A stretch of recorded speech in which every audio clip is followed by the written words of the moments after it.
زما نوم احمدشاه ابدالي دی. زه په هرات کې زیږېدلی یم.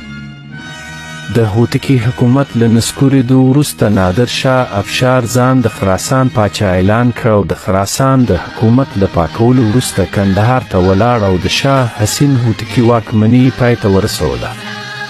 په دې وخت کې زه 20 کلن وم او د نادر شاه افشار دربار ته مې لاره وموندله او د نادر افشار لخوا ومنل شوم او زه د ابدالي او ازبک کتاتو قوماندان شوم او د نادر افشار تر مرګ پورې د هغه په دربار او لښکر کې پاتې شوم. په دې کلونو کې ما د جګړې ډېرې تجربې زده کړې او بالغ شوی یم. د نادر افشار له وژل کېدو وروسته زه د افغان ځواکونو د قوماندان په توګه کندهار ته راغلم. د نادر شاه تر مرګ وروسته د خراسان لپاره د پاچا د ټاکلو لپاره یوه جرګه جوړه شوه.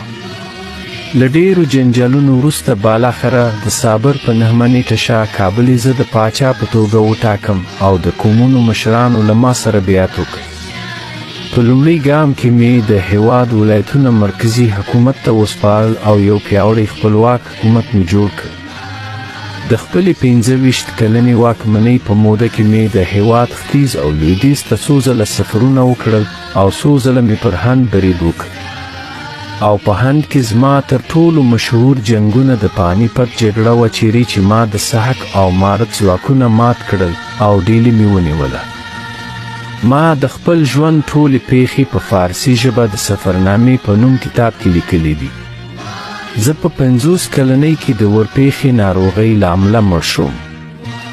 ما ته یوه لویه امپراتوري په میراث پاتې شوه.